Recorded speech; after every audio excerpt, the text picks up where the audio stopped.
आज हम नया चैप्टर स्टार्ट करेंगे negotiable instrument act 1881। Negotiable instrument का मतलब बहुत सिंपल है। ऐसे इंस्ट्रूमेंट्स, ऐसे डॉक्यूमेंट्स, ऐसे नियर करेंसी हमारे डॉक्यूमेंट्स रहते जो वैल्यूएबल रहते, जिसको एसेट में हम काउंट करते, जिसको हम करंट एसेट्स या लिक्विड एसेट्स में काउंट करते। तो ये एसेट्स है क्या और इसके बारे में लॉ क्या बोलता, हम लॉ में इसके बारे में क्यों पढ़ रहे हैं वो हम ये चैप्टर में देखेंगे। ठीक है। अब ये जो वर्ड निगोशिएशन है तो ये बना नीगोज वर्ड से। नीगोज वर्ड कहाँ से आया? तो नीगोज वर्ड आया लैटिन से। लैटिन में इसका मतलब क्या है? तो लैटिन में इसका मतलब है बिजनेस।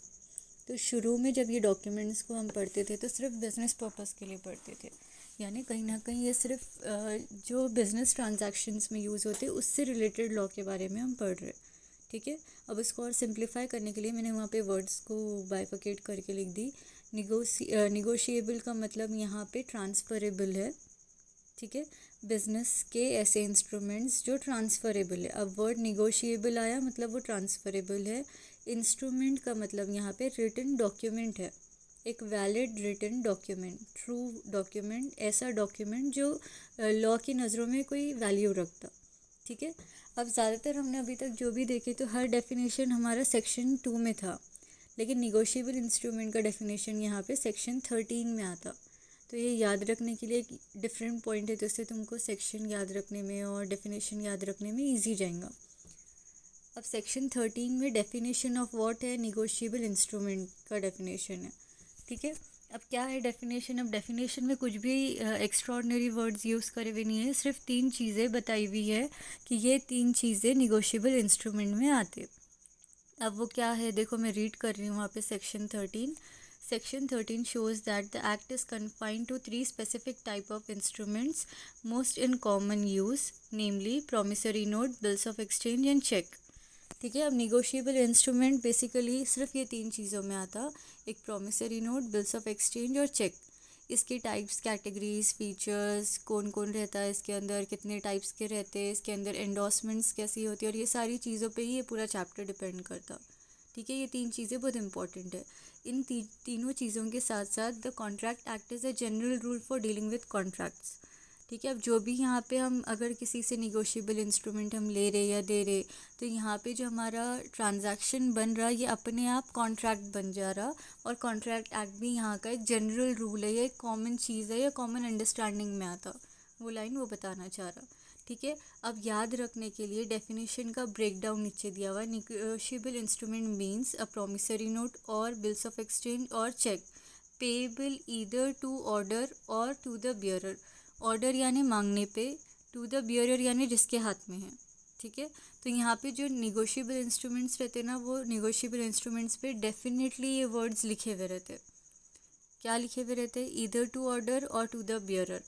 लेकिन अब अगर यहाँ पे हम ये वर्ड्स के ऊपर ध्यान दिए तो जो सेकंड वर्ड है टू द बियरर, इसके ऊपर अगर हम और डिटेल में सोचें और याद करने की कोशिश करें कि ऐसा वर्ड हमने पहले भी कहीं सुने हुए हैं या बहुत बार सुने हुए हैं, तो सेम वर्ड्स हमारे करेंसी के नोट्स पे भी लिखे हुए रहते हैं, जिसके नीचे गवर्नर की साइन रहती और इस पर लिखा हुआ रहता है I promise to pay the bearer the sum of so and so rupees 500 1000, जितनी भी हमारी करेंसी है वो। लेकिन उसको हम निगोशिएबल इंस्ट्रूमेंट में नहीं पढ़ते, वो एक्सक्लूडेड फ्रॉम निगोशिएबल इंस्ट्रूमेंट है। ठीक है। बिकॉज करेंसी की स्टैंडिंग अलग है और निगोशिएबल इंस्ट्रूमेंट बिजनेस ट्रांजैक्शन के ऐसे इंस्ट्रूमेंट्स है जो रिटन डॉक्यूमेंट्स है और इजीली ट्रांसफरेबल है। ये सारे फीचर्स हमारे करेंसी के नोट में भी रहते हैं, बट उसको स्पेसिफिकली एक्सक्लूडेड किया हुआ है, इसलिए कभी उसको लेके कंफ्यूज नहीं होना। मीनिंग में क्या दिया हुआ है देखो, निगोशिएबल इंस्ट्रूमेंट के मीनिंग की हेडिंग में, negotiable instrument means an instrument the property in which is acquired by anyone who takes it। bona fide का मतलब मैंने वहाँ पे ब्रैकेट में भी लिख दी, जिसका मतलब है real, true, fair, and for value यानी जो उसकी वैल्यू है उतने के लिए, not with standing any defect in the title of any prior party. अब इसकी मीनिंग बहुत सिंपल है, मैं वापस से बता देती मीनिंग। निगोशिएबल इंस्ट्रूमेंट का मतलब ऐसा है कि जो ओनरशिप जिसके हाथ में है उसकी हो जाती, बोनाफाइड यानी जो रियल ओनर है उसका, या जो उसकी वैल्यू पे कर रहा, इंस्पाइट बिना ये सोचे कि इसके टाइटल में डिफेक्ट है या नहीं है। अब टाइटल में डिफेक्ट का मतलब यहाँ पे ये है कि अगर फॉर एग्ज़ाम्पल मैंने किसी का निगोशिएबल इंस्ट्रूमेंट धोखे से लेके आई और फिर मैं आगे ट्रांसफ़र कर रही, तो मैंने धोखे से लेके आई और आगे मैं ट्रांसफ़र कर रही, तो मेरे ट्रांजैक्शन पे कोई इफ़ेक्ट नहीं हो रहा। जिसको मैं दे रही या जिसको मैं ट्रांसफ़र कर रही उसकी उसमें कोई गलती नहीं है। इवन वो टाइटल में डिफ़ेक्ट है, यानी ओनरशिप में डिफ़ेक्ट है, ओनरशिप में फ्रॉड है, बट वो कॉन्ट्रैक्ट में कोई प्रॉब्लम नहीं है, वैलिड माना जाएगा। ठीक है। अब यहाँ पे according to the definition this kind must always possess the following characteristics. Definition के हिसाब से मॉड्यूल के अंदर स्पेसिफिकली ये 4 कैरेक्टरिस्टिक्स दिए हुए कि ये चीज़ें उसके अंदर होनी चाहिए, तो हम उसको बोलेंगे कि वो निगोशिएबल इंस्ट्रूमेंट है। कौन सी चीज़ें मैंने जो की पॉइंट्स है वो हाईलाइट भी कर दी और ब्रैकेट में तुम लोग के लिए इजीली याद रखने के लिए पॉइंट्स भी लिख दी कि अगर वो पूरा सेंटेंस याद नहीं रह रहा तो वो जो ब्रैकेट के वर्ड्स है वो याद रख लेना। फर्स्ट पॉइंट है फ्रीली ट्रांसफरेबल। हर निगोशिएबल इंस्ट्रूमेंट बहुत आराम से एक से दूसरे के नाम पे खड़े खड़े ट्रांसफ़र हो सकता है, इजीली ट्रांसफ़र हो सकता। तो अब ये कैसा ट्रांसफ़र हो सकता? फ्रीली ट्रांसफरेबल के अंदर 2 चीज़ें आती, सिंपल डिलीवरी और एंडोर्समेंट। सिंपल डिलीवरी यानी अगर मेरे हाथ में एक निगोशिएबल इंस्ट्रूमेंट है और वो मैंने किसी और के हाथ में दे दी, तो ये डिलीवर करना हुआ और वो अब उसका हो गया। ये फर्स्ट हो गया सिंपल डिलीवरी। एंडोर्समेंट का मतलब ये रहता कि हम किसी के नाम पे कर दे रहे, यानी हम कभी चेक के पीछे किसी का नाम लिख दे रहे और वहाँ पे फ़ोन नंबर लिख दे रहे, तो ये एंडोर्स करना हो गया। डिलीवरी और एंडोर्समेंट हम जितने बार चाहे एक निगोशिएबल इंस्ट्रूमेंट का उतने बार कर सकते। ठीक है। अब डिफेक्ट इन द टाइटल। अब डिफेक्ट इन द टाइटल का मतलब वही है जो मैंने ऊपर बताई कि अगर सेलर जो है जो बेच रहा उसका वहाँ पे वो खुद का है भी नहीं या फ्रॉड है या वो उसकी खुद की है नहीं, फिर भी वहाँ पे जो परचेज़र है वो गुड फेथ में ख़रीद ले रहा, तब भी वहाँ पे वो ट्रांजैक्शन में कोई इफ़ेक्ट नहीं आता, वो वैलिड कॉन्ट्रैक्ट माना जाता।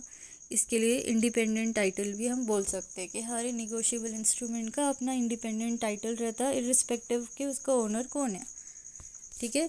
एक निगोशिएबल इंस्ट्रूमेंट में किससे पैसे लेना है वो ज़्यादा इम्पोर्टेंट है, किसको लेना है वो ज़्यादा इम्पोर्टेंट नहीं है। लास्ट वाला पॉइंट है holder of this instruments can sue upon in their own name. जो भी होल्डर है, होल्डर यानी जो उसको पकड़ा हुआ है, उसका नाम उस पर लिखा हुआ होना ज़रूरी नहीं है, उसका ओनरशिप होना ज़रूरी नहीं है, कुछ भी वहाँ पे कंडीशन नहीं है। लेकिन अगर किसी के हाथ में वो निगोशिएबल इंस्ट्रूमेंट है और उसको उसके पैसे नहीं मिल रहे निगोशिएबल इंस्ट्रूमेंट के, और उसके बेसिस पे वो खुद जाके उसका कंप्लेन करने का पूरा राइट है। अगर मैंने किसी को एंडोर्स करी और एंडोर्स करते करते वो निगोशिएबल इंस्ट्रूमेंट 10 लोगों के बाद जाके जो एक्चुअल हमारा डेटर था उसके पास जाके बोले कि अब मेरे को इतने पैसे दो और वो डेटर ने पैसे नहीं दिया, तो उस सिचुएशन में जिसके हाथ में वो निगोशिएबल इंस्ट्रूमेंट है वो उसके ऊपर केस कर सकता है, उसको पूरा राइट है केस करने का। ये 3 डेफिनेशन के हिसाब से कैरेक्टरिस्टिक्स है। ठीक है। अब एक केस लॉज जो हुए थे, जो कोर्ट में केस होते झगड़े होते, तो निगोशिएबल इंस्ट्रूमेंट के बेसिस पे बहुत सारे ऐसे केसेस कोर्ट में आए हुए हैं, और उन केसेस के बेसिस पे कुछ इंस्ट्रूमेंट्स ऐसे हैं, कुछ चीज़ें ऐसी है जिनको कोर्ट ने डिक्लेयर किया कि ये निगोशिएबल इंस्ट्रूमेंट्स नहीं कहलाए जाएंगे। इवन दो अगर दिखते ये निगोशिएबल इंस्ट्रूमेंट जैसे, बट इनको निगोशिएबल इंस्ट्रूमेंट एक्ट 1881 के डेफिनेशन में नहीं लाया जाएगा। तो वो कौन से है? तो फर्स्ट है share certificate. Share certificate easily transferable है। कंपनीज़ के कैरेक्टरिस्टिक्स में से one of the important features आता है कि बहुत इजीली ट्रांसफरेबल है। स्टिल ये निगोशिएबल इंस्ट्रूमेंट नहीं है। क्यों नहीं है? निगोशिएबल इंस्ट्रूमेंट के फीचर्स अलग है, उसका यूज़ अलग है और उसको लिक्विड कैश में कंसिडर किया जाता, लेकिन शेयर सर्टिफिकेट लिक्विड कैश है क्या? तो नहीं, इसीलिए नहीं है।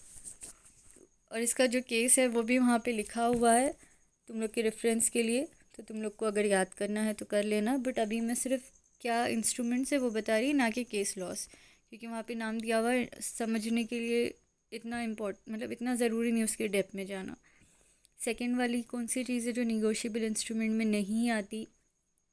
तो डिपॉजिट रिसिप्ट। डिपॉजिट रिसिप्ट एक डॉक्यूमेंट ऑफ टाइटल है, हमने सेल्स ऑफ गुड्स एक्ट में पढ़े थे document of title. Document of title negotiable instrument कैसा हो सकता?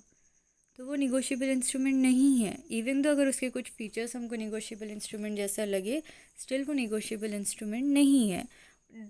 डिपॉजिट रिसिप्ट ज़्यादातर शेयर मार्केट में यूज़ होता, जब हम शेयर्स लेते या बेचते तो हम वहाँ पे डिपॉजिट रिसिप्ट के थ्रू बताते कि हमारी ओनरशिप है, तो इसीलिए भी वो वहाँ पे नहीं कंसिडर किया जाता।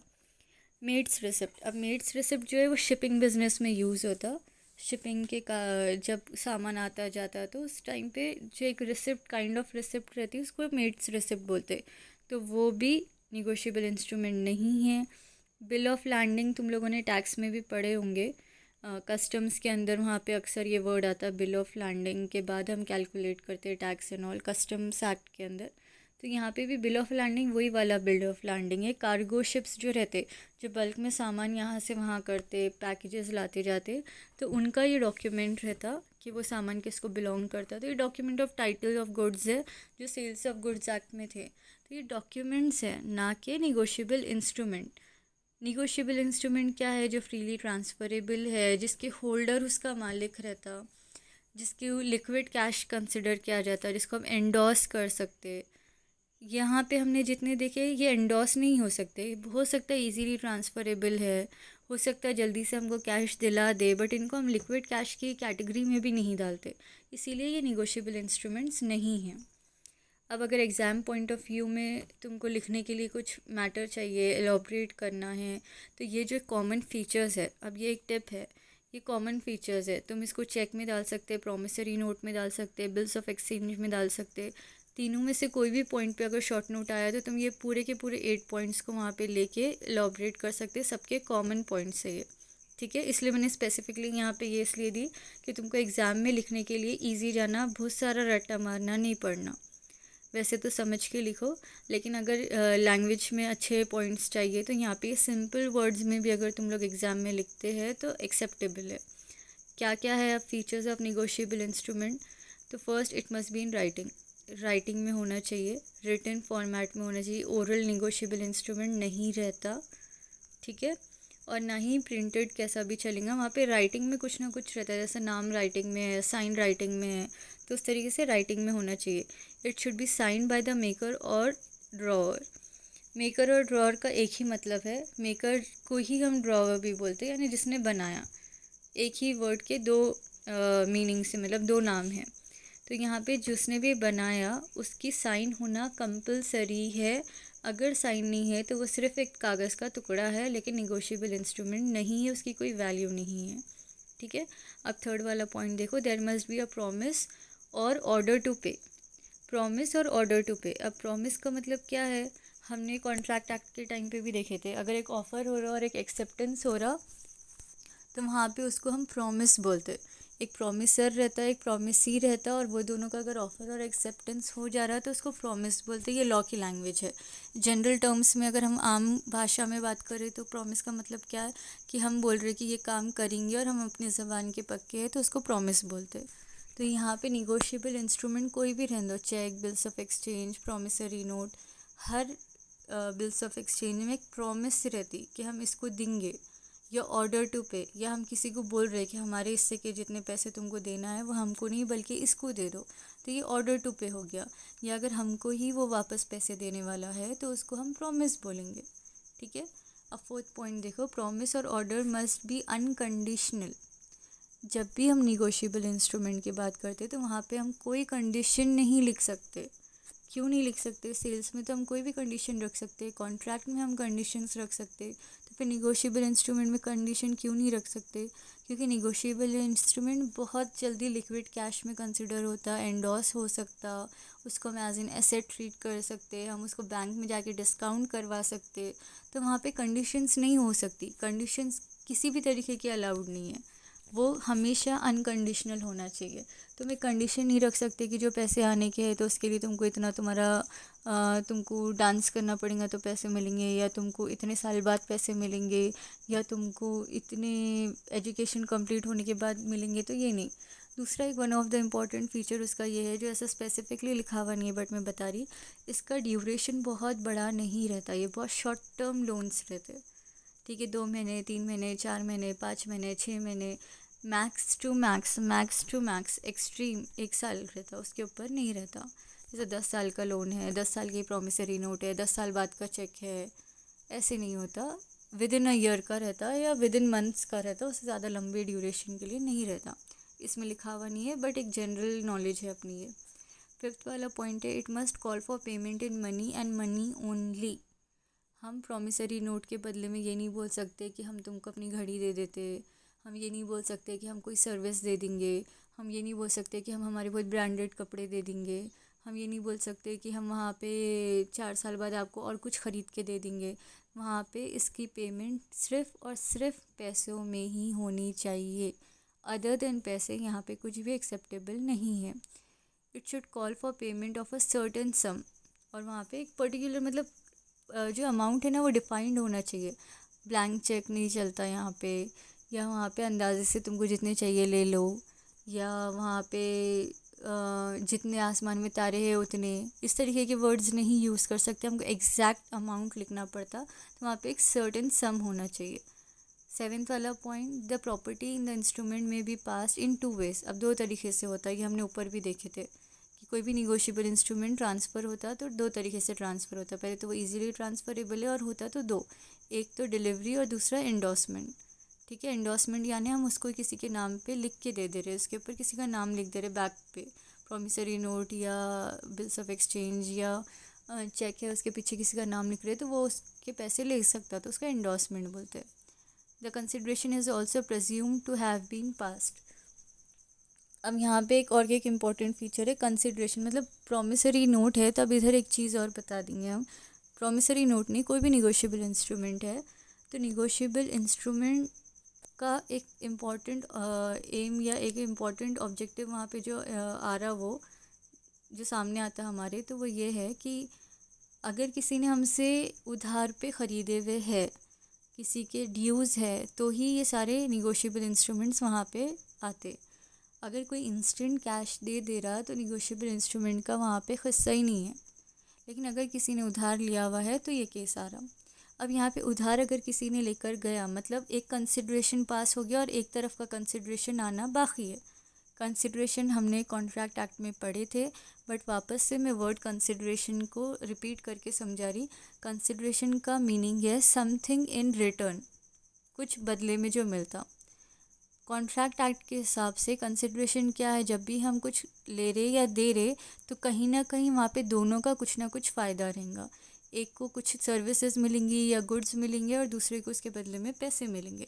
तो यहाँ पे ऐसा प्री अज्यूम का मतलब है पहले से समझा हुआ है, अंदाज़ा लगाया हुआ है, या ऐसा समझते हुए बोला हुआ है कि जो कंसिडरेशन है वो ऑलरेडी पास हो चुका होगा।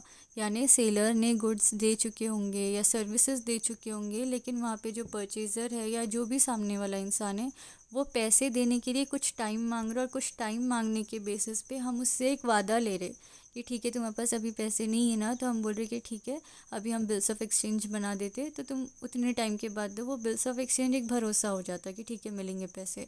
प्रॉमिसरी नोट एक भरोसा हो गया, या चेक वो साइन करके दे दे रहा कि मेरे पास अभी नहीं है लेकिन इस तारीख के बाद मेरे बैंक में पैसे रहेंगे तो तब आप ले लेना, बट ऐसा कंसिडर करो कि मैंने आपको पे कर दिया। ठीक है, तो एक गारंटी रहती कि ठीक है पैसे आ जाएंगे। तो उस बेसिस पे ये निगोशिएबल इंस्ट्रूमेंट्स बनते, ट्रांसफ़र होते और एक्सेप्ट किए जाते। ठीक है, ये इंट्रोडक्शन पार्ट था। अब कल हम देखेंगे प्रॉमिसरी नोट। यहाँ तक आई होप तुम लोग को समझ गया होगा, 12th के सिलेबस में भी है ये। उसके अलावा ये बहुत इजी है, और हमारी डे टू डे लाइफ में ये कहीं ना कहीं आता है। ये चैप्टर में कोई टफ़ पॉइंट नहीं है, लेकिन ये चैप्टर थोड़ा लेंदी भी है। ठीक है, और जो भी नोट्स है ना, मैं वीडियो के डिस्क्रिप्शन में सारे नोट्स कॉपी पेस्ट कर दे रही, तो जब वीडियो देखेंगे साथ में वहीं से नोट्स तुम लोग लेके अपने पास कहीं सेव कर सकते, तुम लोग को लिखने और एग्ज़ाम पॉइंट ऑफ व्यू से काम आएंगे। Thank you.